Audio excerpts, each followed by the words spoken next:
Hi, this is Kim coming from Sedona. I just feel I want to share a short story with you that I remembered this morning getting ready for this video of the very first time that Kim and I came together and found each other on this planet. And that was, I'm not sure of the year, but it was somewhere around 2006. Yes. And what was the name of the cafe? It turned into Love. Java Love. Was it Java Love always? No, it was something else. It actually changed names 3 times. Yeah, so it was before Java Love, but whatever it was called before Java Love, that's where it was that we met, outside. Out front of that cafe, right. Where where we all used to come together. Oh yeah. I had a lot of good times on the patio of that cafe. Yeah. And met so many beautiful people, you being one. And I remember that you had your sons with you. They were visiting. And I had my eldest son with me. And so your sons and my son immediately clicked. One of your sons came over to Zach and opened up a conversation. And then, so they were actually the ones that made the connection. And then it came with you and I. Yeah. I remember a great conversation that very first day on duality and the light and the dark and how that translates into consciousness. Right. Anyway, yeah. It was a connection of knowing that, I guess vibrationally we were on the same level, and honoring that, or just recognizing that. Yes. In a way that, because I've always thought I have a sisterhood and this family of light, when I came to Sedona in 2000 would be a part of this movement that I felt drawn to, that I knew the planet was going through this shifting. And it took a while for everyone to get on board online or wake up or whatever the newbies call it. But the ones who were anchoring it, like Drumbolo, and I didn't even know he lived in Sedona. I just intuitively felt drawn to him in Florida when he was doing this seminar, and this was in the 90s. So when I came to Sedona, I ran into him. So this is how this little family of light finds each other. It's through the syncopation. Yes. Yeah. It used to be beautiful to go to the health food store, and there would Drunvalo be. Right. Yeah. To have that spontaneity is the beauty, really. And in that moment, it's so delightful. It's as if we amplify each other's fields. Yeah. And you feel like there's magic afoot or in the air or something. Can I tell you a story about my first meeting with Drumbalo? Please, yeah. You brought it up when you said the word amplification. So it was 2003. And he came up to Toronto to teach it was living in the heart, I think, back then. And we were out of the flower of, no, it was Earth Sky. That's okay. What it was. So he was stepping out of the flower of life work. He had actually given that to someone else to take over. And then he merged out into that work called Earth Sky. So, so he held a gathering in Toronto. I was one of 64, which I felt, whenever we had gatherings, I always would be interested in the numbers, because I remember someone saying that we're the 64, we represent the human DNA. Yes. And there's one of us each here for the capacity, for the capacity of the human DNA. Is what I call it. Yeah, the consciousness of Yeah. new anchoring of the field. Yes. Yeah. So he started the gathering with a circle where he smudged each of us. Okay. So, and then we were asked to gather on the grass of this beautiful big pines. It was a gorgeous. We didn't even know we were in the city. It was a really, really beautiful space. And so we're all sitting on the grass, and we are to start our Merkabas together.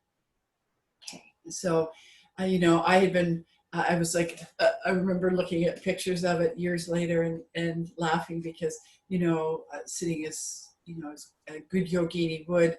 And, I'd been practicing twice a day of the Merkaba as Drimbolo had laid out, and was very, very serious about it. getting it right. So, and as we did this together, we felt, most of us who communicated later, there was this feeling of real, true Merkaba lifting off. And we just stayed in that after the 17 breaths, we just stayed in it as a group in silence for a period of time. I have no idea.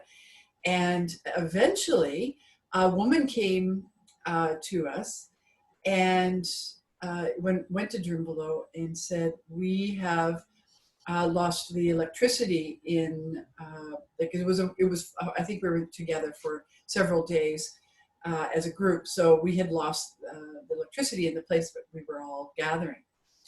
And then she went off. And then she came back and she said, actually, the whole city of Toronto is without electricity. And then she went off, and then she came back and she said, actually, it's the entire eastern seaboard down to Boston. Oh, and that was the great blackout of 2003. Wow. I was in Sedona, so I don't know of any of that. But well, what you guys did.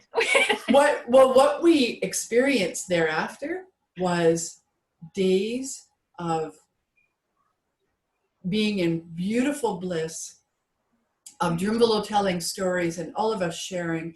And we, people, there were some people concerned, no food, no this, and then we just let all of that go. And Drimbolo would stay up, like he would say, oh, what time is it? Somebody would say 12 o'clock, 12:30 in the morning, and he had been talking for so many hours telling stories. And he's like, oh, is anybody tired? And we'd be like, no, keep going. So we had all of these days that were not challenged by electricity and time. And, we really just, it was just an absolute pleasure. And I had that experience with him again a few years later. When he came to Canada, we were in northern Quebec in a very remote area, and we lost our power and got to stay longer. Wow. Yeah. We a tree had fallen on the road that would allow us to leave, and so we got to stay longer and as a group, and it was really, really quite beautiful. And just imagine the clarity without the static, Perfect. It was perfect. Really, really, just such a blessing. Yeah. And not many would see that if they're coming from, fight or flight or the mind. And he has a way of taking you out of that. Yes. Yes.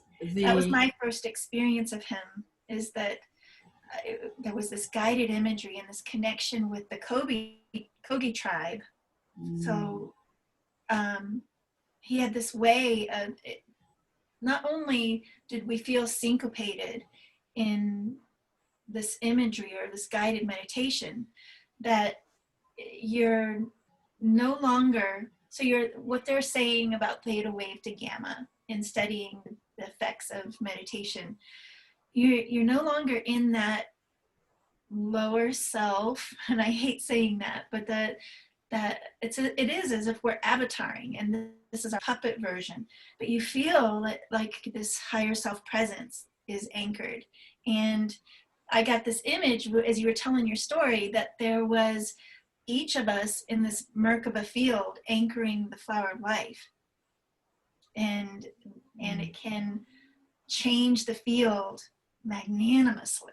And so that's what I felt in the 3 days that I spent with him, 2 or 3 days way back then. And it just put me in a space of, as if I knew there was this knowingness that there was this higher self that you can access. And he's the only one, or the first one, that really opened me up to that. And so practicing it and finding my like minds was what put me off to go to Sedona. What a hub. What a hub. Yeah, what a beautiful hub. Yes. Yeah. Yeah. Someday now. So I'm hoping for the borders to open and we really move through this this chaotic time in such a graceful way. And it's almost as if there's another reason happening, just like with what you experienced when the power of all of you coming together as this collective pulse, it shifts the field a little. That I feel like this little timeline that we're in is the isolation for a reason. It's important, what we're doing. And so the way that we're connecting isn't the gathering in the way that we used to. It's on a much bigger, grander wave. Yes. And that's what you're doing. And I honor what this new webinar stuff is all about, that I've been like, no, I have nothing to do with this. I'm just going to be the heartbeat right here, and everybody can play in that. Yes. So I know that it's important what we're anchoring, and just like Drumbelow, he had to go out, and it was a part of his mission, his assignment in being here on the planet. And some of us can hide, but at this point we're not supposed to. So thank you for anchoring more. Yeah. Maybe we should talk about that now. Yeah, the anchoring. Well, I feel like all of the words that we use to describe that, and that anchoring is one word that describes what's already present. In my experience, it's already there. So it's not something that we have to bring in or create. We already have that anchored. That anchoring is present always. But on my journey, and what I share is really the things that worked for me to become more aware and more free, in order to be aware of the things that are already there. And so that sort of became my work. And one of the first things that was really important for me, and that keeps on changing me as I continue the inner work, is working with the emotional body. Yes. And I mean, truly working with it. Work. Yes.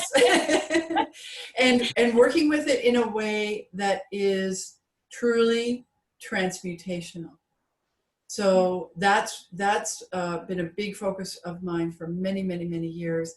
Of course, we go, the higher and lower law that I know that you're very aware of, Kim, is the physical law is the foundational natural laws that it's the foundation to the emotional laws. So the emotional laws have this role to play, and beyond the emotional laws, then we have the mental laws, and they have that role to play. And then beyond that, we have the spiritual laws, and they have their role to play. So what I've been noticing with, in this life with myself, I work adamantly in the transmutation process one of them was the body electronics work that I did for many years. And clearing old programs. Just completely voiding, sending them back to the void. Yep. Really, and releasing it not only out of our own cellular memory, but out of the structural, the geometrics of the earth plane. The matrix, Yeah. Removing the matrix and putting it back into the void as a clear and beautiful energy. I've always said that I had a sisterhood here, that yes, we have light workers all over who are anchoring, oh my gosh, so many higher streams of consciousness in many ways. But I've always believed that this sisterhood, this way of the heart, this connection to Gaia, that even the male hold, just like the kahunas of Hawaii, this way of the heart is helping to defrag the motherboard. Yes. Mother Earth. Yes. And this is the work. Mm-hmm. And so we can do it through releasing old programs of the ancestry, things that we took on knowingly as a soul, and being birthed here. And it's also releasing some of the past ancestry of self, our timelines. And you become more aware of it, the more clear you get, the more you do the work. And those techniques all go back to ancient knowingness. And yes. And so you've been able to do a lot of collecting in this new way of playing with being clear, and what those techniques are. All of it comes down to, you can do shamanic work. A lot of people are proven in science even that PTSD can be erased through plant medicine, ayahuasca, and shamanic journeying. But there's even more in the way of connection, that it can be simple. And I believe once you know how to work through these fields, and you have someone who has done the work with them themselves, it can go much faster than being on your own, and you know, that 1 foot forward, 2 steps back, feeling of you're like a yo-yo with your vibration, and you're always revisiting what your emotional disparities have been, and staying clear and holding it stronger in your field, and this clarity. And there are shortcuts, and those are the teachers now, the ones who have done the work. And I think the newbies know this. They just like the indigo children, or the way Dolores Cannon described first wavers, second wavers, third wave. There are those who came in to clear emotional contracts or programs that are in the field. And then there are those that know that we're really just maintaining our body of light in the way of staying clear here, and seeking those who know how to anchor in a stronger way. And so those beings, I see them here in Sedona, and they are finding each other, and they're practicing yoga and being the yogini, but they're also doing a lot of this group work. So it's not just, we were sort of on our own with this for a long time. And they're seeking those who have, and they're not calling them teachers, because even though they recognize them as, you know, maybe those who are the pulse right now in the way of teaching and showing that there are techniques that we can use, and there are a variety of them. And so but they are seeking them out. And so it's important what you're doing. And I'm so excited for what I went over, if I can look at my notes, in the way that your sessions go, the way you've broke it down. and understanding holistic health. So working through the physical all the way out to the etheric, but keeping it in a way of this, like you said, living wisdom, and breaking it down to where everyone can identify, just like in yoga, with this energy body. And I believe that there's a knowingness that we tap into, a higher sensory awareness when we practice, and we begin to get excited about it because we can feel the energy amplify. I remember the first time I ever meditated, my body was vibrating. I had no idea what that was, but it felt like I was floating, and I didn't want to lose that again. I wanted to maintain that field, and you see how your field interacts with others when you're holding that vibe. And so I think this practice, there's a cognition of it, and then there's the experience, and you take them right into the experience when you give them the premise of what they said. Well, a lot of my work was taught to me through the male teacher, and in fact, most of it was through a masculine teacher. So, and a lot of it had. I felt one of my roles in that work was to render things down into such a simplicity, to bring it into such simple terms that we can do away with a lot of the research and development and a lot of the, the scientific knowledge or anything. I mean, if people need that, then there's lots of places to go to find that out. But for my work is just really rendering it down to what works, what truly works, what frees us up. And and when you said they're not calling them teachers, well, the days of the guru is long since over.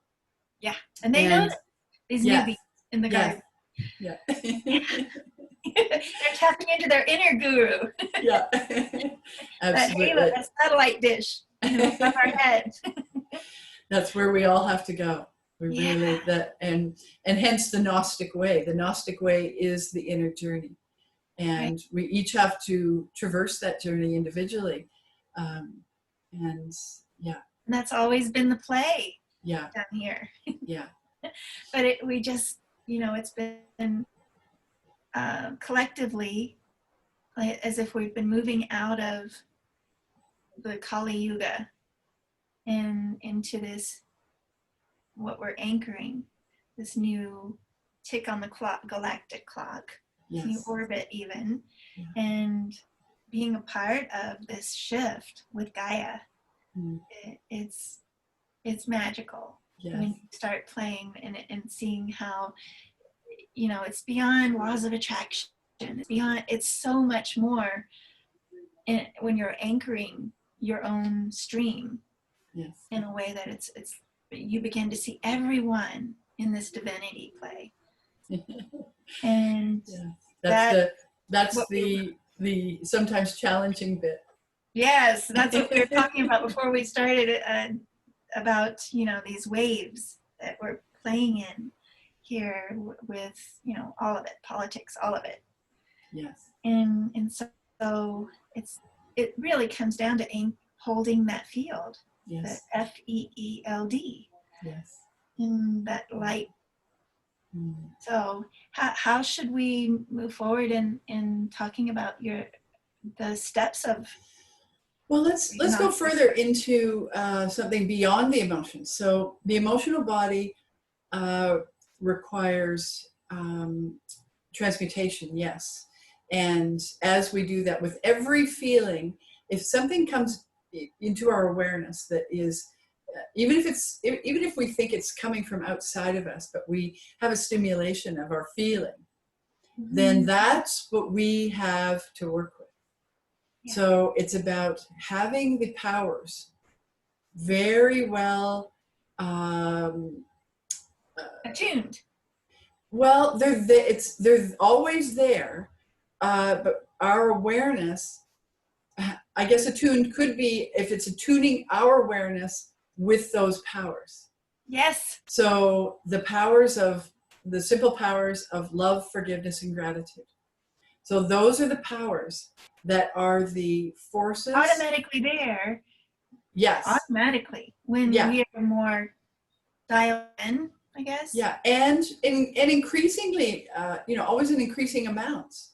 Yeah. So it can be sort of fleeting. Those, even the feeling of gratitude can be quite fleeting at times. But to really practice in concentration of those energies in quiet spaces in our own private time where we get to really connect with those energies and really allow them to increase, so that when we do have those moments where transmutation is required of the emotional body, then it's there, it's developed within us, and we are immediately taking action. We're not putting it off for later on that day or maybe the next morning or next week. No, we're doing it right then when Fearing. when Yes. the emotion presents itself. That's where that's the place from which to work. Right. So when we get eventually some fluidity. I use a level of emotional I use a construct of the emotional body that's 49 levels. So that's all on my website. So I won't go into that in too much detail here, because it does take a little bit of contemplation upon those levels, so that we have that sort of as a knowledge base, just for the sake of encouraging ourselves through and through the upscale movement that happens in the emotional body. So beyond that, so that's all I'll say about the emotions right now, because I really feel like we can go further. So once we have a little bit of fluidity in the emotional body, which means a tremendous willingness to move the emotions at any given moment, that creates this fluidity. So from there, and at the top of sort of in the pituitary gland, we have we've discovered this resonance that is our personal pain. And at the top of the emotional level that is within the pituitary, we find the painful level of pain, which is quite profound. It's quite intense. And the pain body is likened to that in the spectrum of what the emotional body is. But a lot of people think the pain body is the emotional body, and it's only a part of the resonance that we're carrying. And a lot of people don't understand when they feel frequencies coming in. And you see all of these groups, 42 groups that I belong to, and star seeds, Arcturians, and all, and they're ascension groups, and they're talking about, are you feeling it can be either Schumann resonance or the frequencies that are coming in, and a lot of it is personal. And so that what they're not getting is that what you're moving through is your resonance field. Yes. And the emotional body is only what you're aligning to. And some of it can be that we carry things. I see energetically when I work on people, what they're holding in their field and doing massage. And like Carolyn Mace, who her first book of energy awareness, she taught about the chakras, which you go over, and these 7 energy zones have a spectrum too. And when you're an intuitive, you begin to see, well, there are chakras outside the chakras, and there are these energy fields that you're playing with in the body. And so it's always shifting. The emotional body can hold some things from the past, but that's really the part of the spectrum which is resonance. And science is beginning to show there is a resonance field, and then there is the field of frequencies, like bandwidths of And so they're not the same. A lot of people will say that they're feeling the Schumann resonance, and they're resonating with what's coming in. And there are those that really do have that attunement, I guess, of awareness. But if you could maybe explain a little bit on what you see on that creates that 49 that you have in the spectrum of the emotional body. Well, every person is different.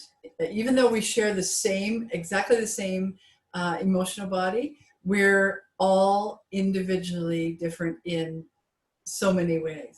Yes. So when we get to that a painful level of pain, which really takes some work, by the way, some transmutation work, because if we're here, if we have reached the painful level of our own pain, which can include it can include community pain or more than our own pain, but if we're resonating with it, we have the power to change it. So when we're resonating in painful level of pain, we are at a really intense point where if we continue at that point to truly engage in transmutation and really get to the place where we can love that pain, like truly, truly love the pain, forgive any participation we had in creating that pain, be grateful, truly grateful for the pain. When we get to those places, and I don't mean for fleeting moments, I mean for weeks, months, or years. It's a constant affirmation of what you want to anchor in your field. And a lot of people think that in these newbies that we're, as they're navigating it all, that if these love and light are only focusing on love and light, then they're ignoring what needs to be transmuted. And it can distract us. The idea of love and light, that's exactly where I was going, Kim, because if we get distracted by some idea about how we need to be, and some of those ideas have been created around the idea of love and light. So the love and light is the love, which includes forgiveness and gratitude, is actually the transmuting force, the three powers that transmute the emotional body. Yeah. It's the natural laws, the principles that transmute the emotional body. The light, so we're at the painful level of pain. We do what I just said. We love while we're feeling the pain, not with a distraction, not with a distracted love, not with a distracted forgiveness or gratitude, like putting the pain, we're going to put the pain over here and we're just going to feel love and light. Right. And be detached from it. You're not really processing it. You are in the pain. It can often come with intense physical pain as well. So we are in the emotional pain and we're loving it, we're forgiving it, we're being grateful for it. At a certain point, that is transmutation. Yes. And at a certain point within that pain, and we don't know what that point is because we are just in transmutation. We're not controlling the outcome. We're not saying, okay, I'm going to give that pain 10 minutes today and a half an hour tomorrow. No, if we've reached to this point, this is the critical juncture of consciousness. So if we've reached this point and we truly stay with it, then we're going to have this intense experience where the violet fire comes into our awareness at such a tremendous force, and we are then shifted from the painful level of pain into the mental body. Most people don't arrive at the mental body. They're seeing dualities from an intellectual perspective. This is not what I'm talking about. I'm talking about reaching the mental body and seeing, knowing where we created and how we can uncreate, because we then get to view both sides and what our resistance is, usually to one side very quickly, to the exclusion of the other. That's what resistance and judgment actually creates. Right. So we get to see all of the ways in Valid. which, yes, the ways that we attached ourselves to one side of a duality. So let's say peace and war is a good one, because there's so much focus on that as a dualistic format on Earth. So let's look at the idea, if we actually get to the mental body, and we're looking at how we attached ourselves, let's say, to peace, because that's usually what I see in the world around me. So we're attaching our ideas to peace and how we can be peaceful, how the world can do this and do that. And what we're doing by attaching ourselves to the idea of peace, to the exclusion of war, is we are keeping the warring energy in our field. Just by resisting and repressing it, it makes it stronger because it's not being acknowledged. It may be hidden from us, but when we get to that place of the mental body, we start to see, I only use that as an example, but there's a lot of dualities.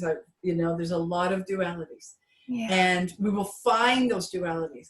But that's when things get to be really intensified. If we think the emotional body or doing the transmutation work of the emotional body is intense, times that by whatever number you want to put in there. Doug Morrison, in his lectures, I think he used to say times that by 1,000 or maybe 10,000. And that's the difference in the intensity of the transmutational capacity that we are then required, because the rules of the game change there. So the love, the forgiveness, the gratitude is present, of course, in all that we do, all that we say. Yet, what happens in the mental body is that light, from that love and light expression that has become so popular in the last 20, 30 years. So right. The light actually becomes the force that comes from within. And that force is the tremendous transmutational force of the dualistic system. And when we work in the mental body, we are going to bring those dualities together. And that's when the harmony of our dualistic system, like anything that is outside of that harmony, ceases to exist and goes back into the void where it belongs to be recycled as pure, unadulterated energy. And that's our challenge in our work. I think that's really where everyone's at, who are doing the consciousness choices of conscious living, and the navigating that I was talking about. A lot of the newbies are a little bit of conflict because they're not really holding that watcher space that you have to go to in order to see the duality for what it is and integrate it into heart, because that's the only way to get out of the conflict. And it's always there. And the spectrum of duality, left brain, right brain, you can call it that. The ultimate goal is to hold that love in a way where it is healed and it is seen. And that understanding, the undercurrents can be integrated into and transmuted into a higher field. Yes. So we're in this up and down yo-yoing, I call it, with this duality that we're transmuting within ourselves and for the collective. And so they're beginning to hold no conflict with the love and light theory of love and light only. They're seeing that that's the goal, but they're not being able to maybe stipulate what that process is. And so having the techniques, the skills to go into watcher mode and know that you are not your thoughts. Seems to be the pulse right now. You are the awareness behind them, so that you can hold space for whatever the theme is, and that seems to be the theme on Earth, that we're all overcoming something negative. And okay, let me speak about not that. judge it. Let me speak about that. Yeah. In the dualistic format, when we find the mental body, we realize very rapidly that the ideas that we held, that's another duality of the positive and the negative, that only exists in the crazy electricity we have, where we're going to put in the plug. But what we have in the human consciousness is only the ideas and the judgments that we have made to those ideas of positive and negative. Yes. So when we can go as as deeply into that as you like, but when we are terming things as positive and negative, those are judgments. Those are attachments that we're placing upon something or someone. Yes. Yeah, yes. We're attaching it to one side to the exclusion of the other, which is the definition of resistance, which is the definition of judgment. So whenever we catch ourselves doing that, then we can say, okay, what is there? How do we redirect? Well, it's not a redirection so much as a discovery. Okay. If we're redirecting, we can get really lost in going down the rabbit hole. But if we can discover what it is that we have put upon that, or duality. Be present more, maybe, is a way to be present with what we can. I like to observe what I say. Sometimes it'll come to me a day or a week later. Something that I had said, and then it will come back into my awareness, and then I was like, okay, I have to look at that. And then I go within, I look, and I find where I attach some kind of a judgment, and I release that with the power of light. If we're coming from the emotional, or if we're coming from the mental body. I'll say here though, that most people on the planet are working with the emotional body. There are actually very few people that are working at the level of the mental body, the true level of the mental body. So most people are looking at dualistic systems, dualistic ideas that are attached to the emotional body. So those come with word patterns, memories, a lot of things that we get to look at as we're going upscale in the emotional body. In the mental body, it is a very focused, very controlled awareness. Very, very, very controlled awareness. We learn about all the power and the control issues that we have bought into and perpetuated when we get up into the thyroid and the parathyroids. So when we get up into there, we're really looking at all of our angers, resentments, rage, irritabilities, all the things being able to express all of this polarity. Absolutely. And doing so with power and control. Because of course if we're doing any kind of conscious transmutation, the first and foremost is to do so without doing any harm. Right. So yeah. So when we get to the level of anger, I mean, I know people that have been transmuting for like 20 plus years, and they get to a higher level of anger. There's actually a very high level of anger that resonates with the pituitary as well. Prior to getting into a painful level of pain, we get to have a very high level of anger here. And if we have gained the level of power and control within the thyroid, which is where people kind of, including myself, really kind of loop around working with our power and control before we get to that up into that pituitary. When that occurs, then we have really got a huge responsibility at that point to maintain always that beautiful compassion, for ourselves, first and foremost, and then extend that to others, but maintain a power and control, keep that energy, that focus really tight. Would you say that the tests get harder? It gets more, as we move up scale in the emotional body, it's a perfect system of evolution, of enlightenment. It's absolutely perfection, because it gives us exactly what we're able to do. When we start out, we're working with a lot of unconscious and apathetic emotion. Right. And that's the easy stuff. That's when we're just stepping into our birthing into our own awareness. It's as if we're moving through intensities. Yes, absolutely. The intensity, as we go upscale in those 49 levels, the intensity increasingly, exponentially increases. And when we do come and are able to then get into the mental body, we are ready. We are ready to hold the power of the light. Yes. That is what the emotional body prepares us to do.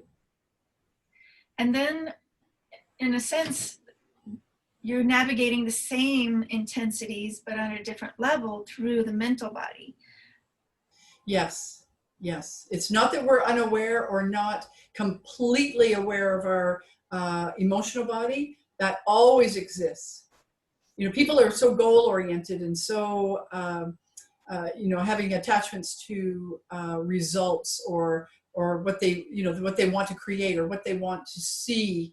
They put in little effort. And it's part of the brainwashing that we've been led to and bought into. So just allowing it to formulate and being present with the work. And you can participate in a different way. This is the masters. There have been many masters on the planet who left us little breadcrumbs along the way, who and the first thing that pops in my head is some Tibetan who, when they go through these cycles of being disciplined with the states of holding processes of the mental body, because it's all about, we're navigating the mind while we're navigating the emotions, and they get to a point where they're the unaffected witness. They are that higher awareness, that presence that is pure and detached from what is happening in the physical. And a lot of people are thinking they can jump into that by going into detach mode of not being accountable or feeling this bigger field. You can't get there by being this mental body. I would say intellectual body. Yes. The place of just that. Yes. It has to be attaching to an idea or a belief or wanting to be a certain way. Here's this just came in just to be, really go back to basics. So in the physical, earlier in the week, I did a video and I talked a lot about the physical principles, three basic physical principles, rendering it down into simplicity is really what we're looking for. So I always say simple, but not always easy. So the very first place, and so I won't go into a lot of nutrition and physical things that we can have for revitalization, because we really have to have revitalization of the earth and clay bodies. That has to have a lot of electricity moving through it. We have to have our prana. Our spine has to be, we need to keep things moving. And in order to do that, we have to have extremely good nutrition. And of course, I have that all broken down and all written about, so I won't go into that here. But so And also, not only the nutrition, I'll say, and the things that are going in and on our body, or breathing, but also it's the regeneration, degeneration, that we are experiencing in these bodies. So detoxification is extremely important. The cycle. So, yes, circadian rhythms, if you want to call it that in science. We have to take notice of what our body requires in order to be fully functional, so that we can get into the mental body in a really profound way. So that's a lot of body of work with that one physical principle. Second physical principle is stillness. So practice stillness. All people, all beings who wish to evolve and enlighten their consciousness while being here on this planet, here and now in 2020, practice stillness. Yes. And I'll use the words perfectly still. So when we make that time for our evolutionary practice, we get into a comfortable position. We don't have to be the good yogi and yogini. We don't have to be able to sit in the lotus posture perfectly before we start our inner work. No, we can, we can use it to do this, actually, this state. Yes. Of connection with source, reconnecting with our stronger sense of presence. Yes. Higher self, they're calling it. Being present with the earth is extremely important to being still. Mm-hmm. So keeping a really nice posture, straight spine, eyes closed or open matters not. Tip of the tongue on the top of the palate, and connecting deep our energies deep into the earth and allowing that energy to come through us. So however we feel, I did a lot of my many years, 15, 20 years worth of work in water. Not only in water, I did a little bit out of water too.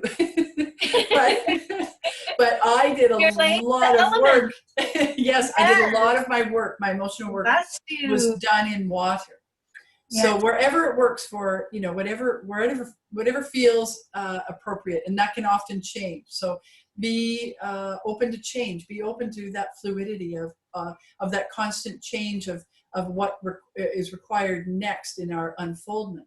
And that's what avataring is. And the one thing that captures that sense of practice in play even is the anime that they created. Have you seen it? Called Avatar?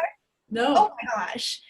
These kids, they get to play with being the water element, fire element, and all of this is what's happening. It's been anchoring for the last 10 years that I know of through what we're using media to remind the collective that this is how we have done it.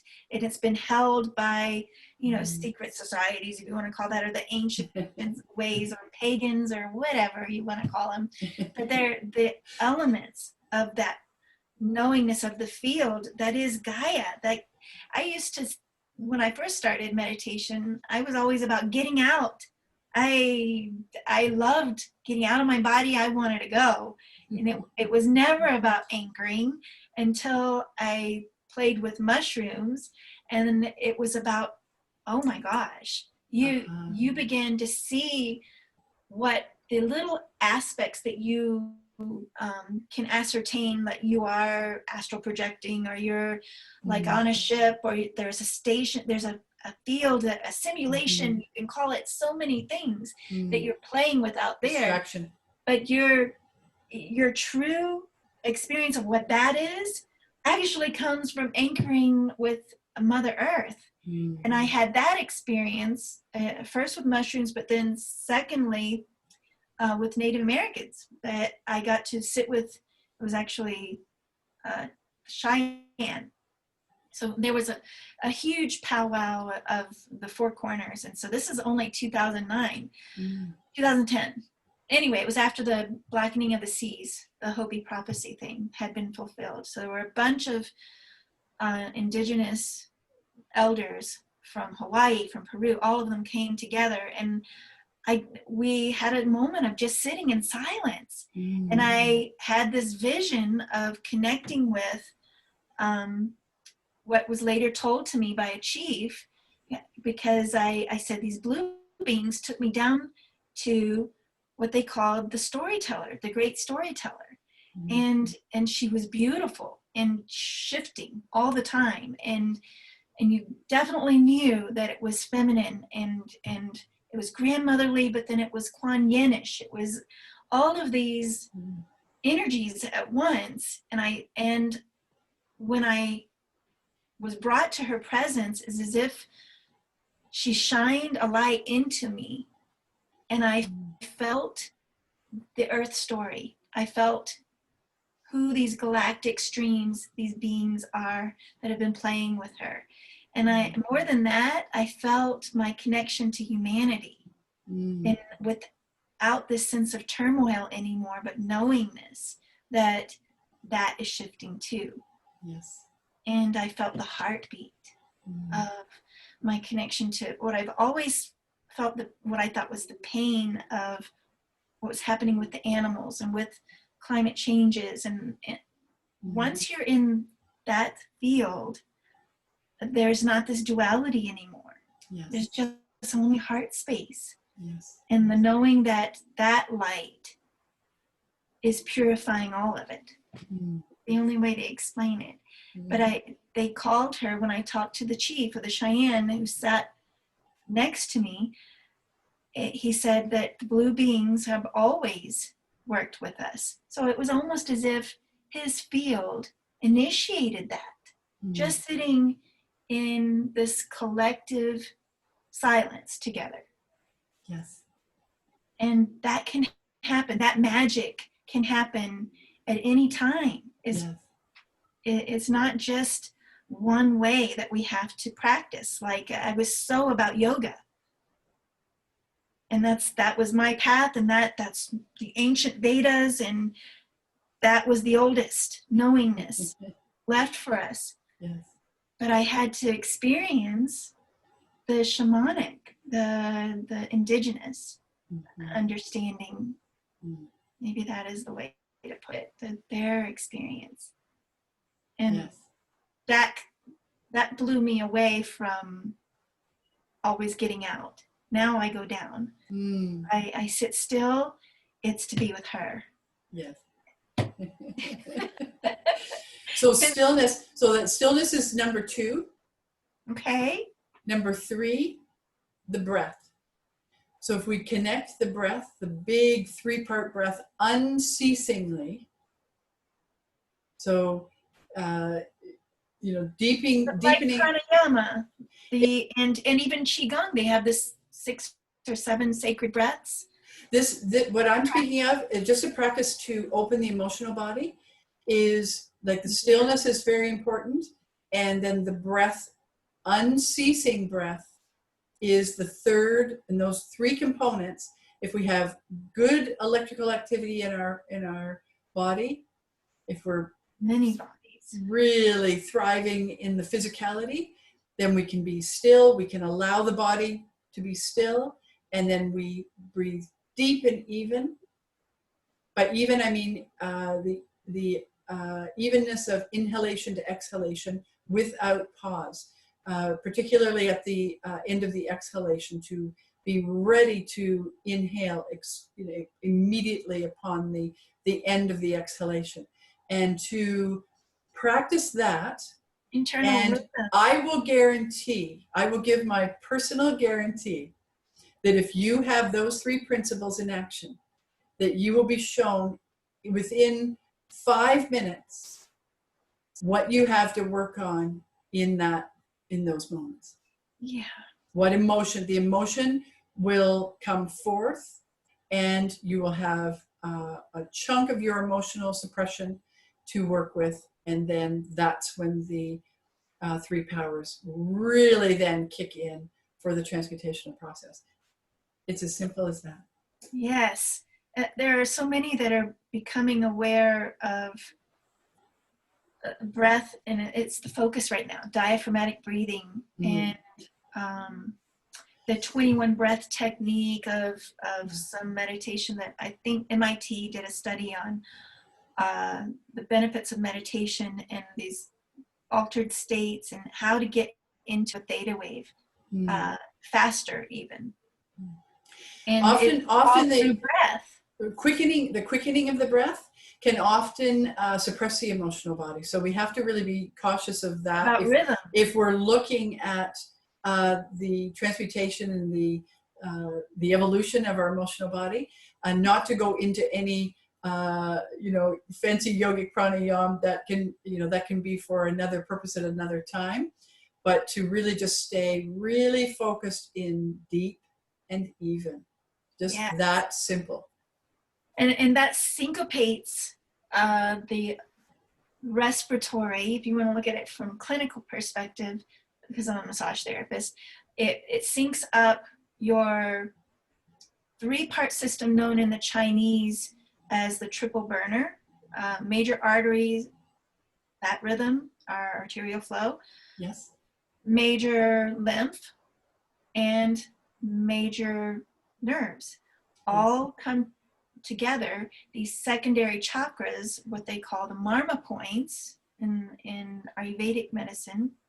So this oldest medicine, they're now seeing in the last 20 years of studying the integrative medicine knowingness of Chinese and taking from Ayurvedic, and Western medicine is saying that it all comes down to breath. In order to sync up this 3-part system, which becomes 4 for just the physical body, to become all is one, this unified chakra system flow out to these gates, these 21 master gates.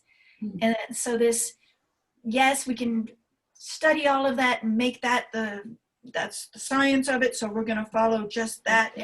But there really is, it's so simple. They found that, MIT found that just listening, they've played with everything from sound, tones, binaural beats, to get into this altered state of syncopation.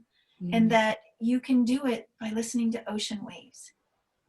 And so this rhythm that we're designed to have, and we're supposed to get into before you can even have a hemisync or a pineal gland opening activation, is what comes first.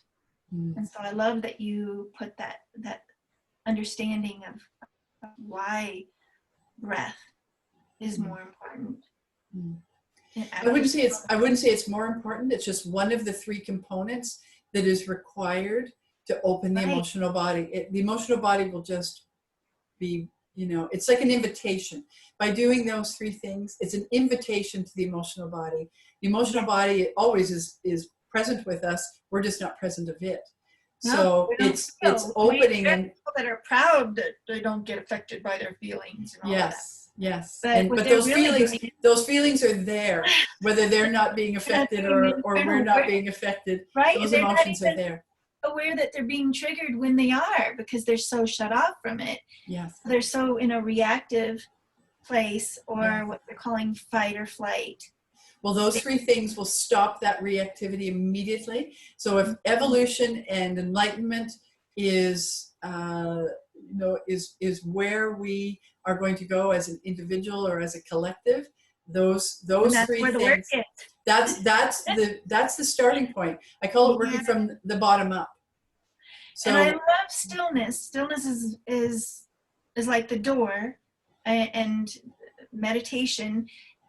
I didn't have anything to follow. I was just, using a candle and trying to do what I read about in the Holy Sciences or whatever it was, some book.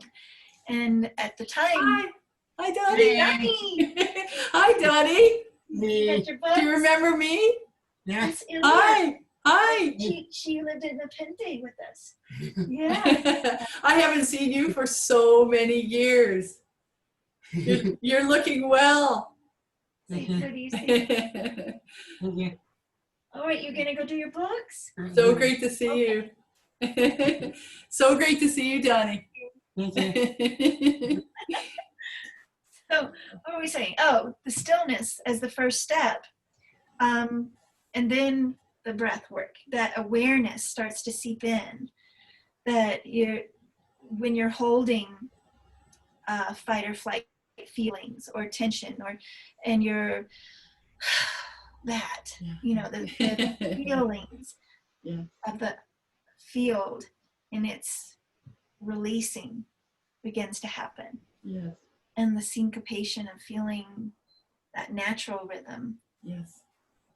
And so I never put it in words before, and I never really had anything to follow or to understand about it, and what the work That's was. often the best way. You think? Yeah. So I had, like, for many, many years, it was, coming from my internal guidance. Right. And, I had teachers, and I requested teachers, and I asked for teachings, and I received those teachings, later in life. But often it was, for me, a lot of trial and error. And, I would just, I would feel something, and I would just experiment. Right. So it was often that way with me. I find if I read too much or listen to, too many other things, I can get distracted. So I feel like once we have the basic knowing, the blueprint for the fast track to the evolutionary process, which is what I am sharing. Yeah. Watch your move. Yeah, just to be present, to be truly present on the planet, be truly present for service. Presence is here. Yes. And that, I think, is the inner dialogue or understanding of a lot of those who are the newbies. They know that there is this higher self. I never thought of it as that. I never had that vocabulary. Yes. I just knew that I was attaining more light. I was shifting, my body was shifting. And so we were playing with it and becoming more aware of it, but we never, until this last, I think, 5 years, we weren't really knowing what collectively we were doing, is anchoring this higher self. And so that's a great way to describe it. And that I think they have in the know, but the practice, the what I see them navigating more of in these groups is what they're feeling, and not being able to describe it, what it is, and it's personal for them.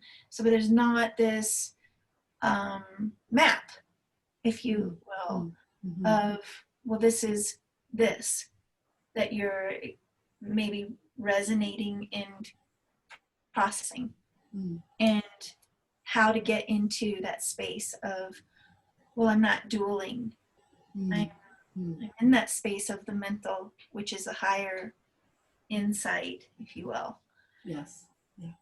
Well, I think we're getting pretty close here to completion, for today at least. I'd love to do this again. But would you, the one thought comes to ask you, can you say a few words to us in regards to connections that you may have or you are aware of with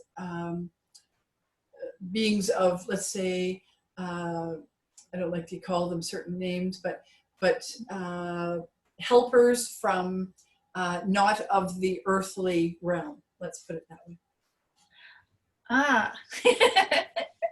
Most of it, so I used to subscribe to, and I believe that once you're aware that you have the satellite dish and that you can channel from different streams of consciousness, you become aware that some are aware that they're Arcturian and that they're working with this ray, and mine was Palladian. That was back in the 90s, I knew that there was this sisterhood that I talked about earlier.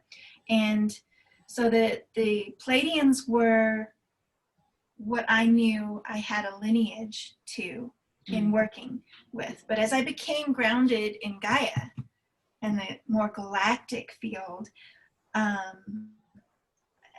have been able to work with Alpha Centaurus and more galactic streams of seeing that there is this universal energy on the planet. So there's bandwidths, if you will, of awareness. And that's not the goal. As much as I loved that, for me, the goal was to hold the heartbeat of Gaia. And so I now know that Sedona, if there are chakra points, ley lines, all of this is about energy, pulse points, and awarenesses of what it is this collective is anchoring. It is the heartbeat. And so I don't subscribe anymore to just one.